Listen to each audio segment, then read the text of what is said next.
Hi friends, I'm at the annual conference of the Hymn Society in the US and Canada in Washington, DC. It's the 100th anniversary of the Hymn Society, and at the Centennial Festival yesterday afternoon, I shared these remarks, and I'd like to share them with you. How does the history of the Hymn Society propel us into our future? In 1997, fellow Canadian historian Hugh D. McKellar wrote a reflection on the Hymn Society's first 75 years, 1922 to 1997. Contextualizing the social and political landscape at the time of the Society's founding, McKellar wrote, quote, "In the wake of World War I, in a world less safe for democracy than Woodrow Wilson had hoped, protracted and grueling struggles had brought other hopes to realization.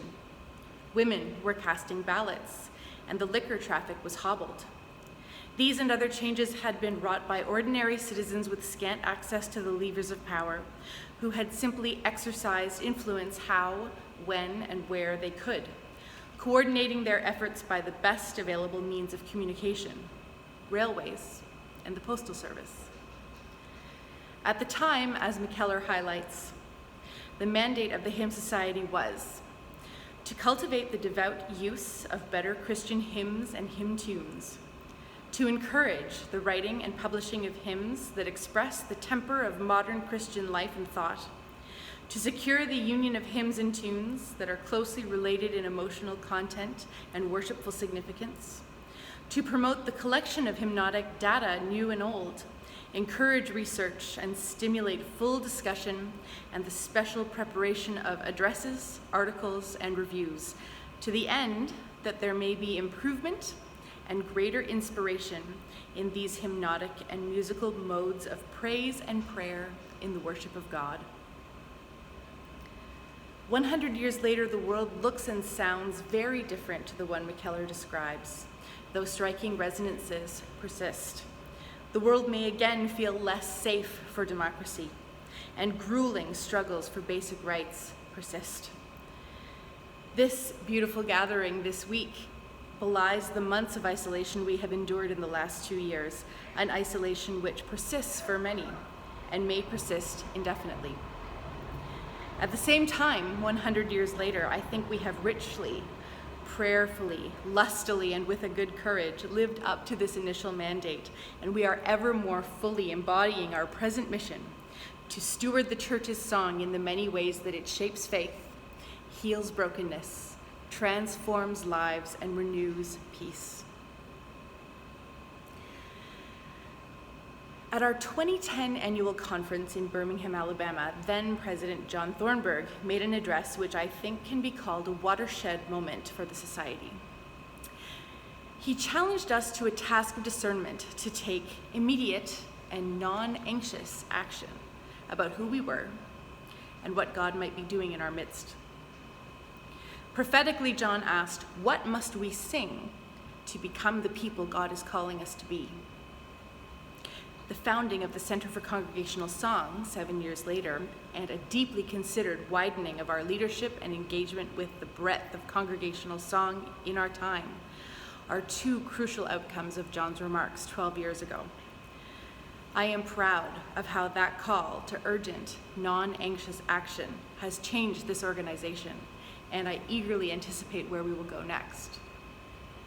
So, beloved Hymn Society, I ask you today, amid a changing world with a changing soundscape, and in order to honor the God who is faithful yesterday, today, and forever, faced with times of crisis, faced with barriers to singing welcome with full-throated justice and integrity, faced with opposition to the basic humanity of our queer, trans, and non-binary siblings in Christ, and other communities urgently, desperately deserving of justice.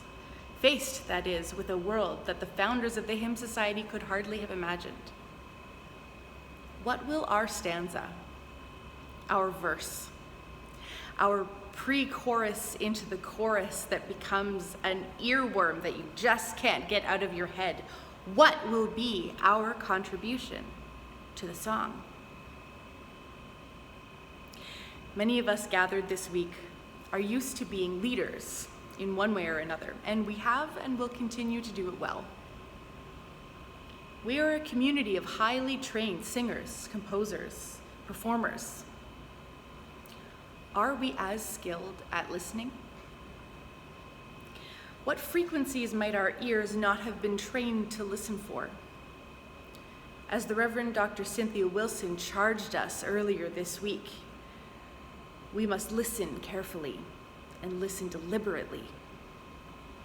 As we continue the song, to whom must we listen to become the people God is calling us to be?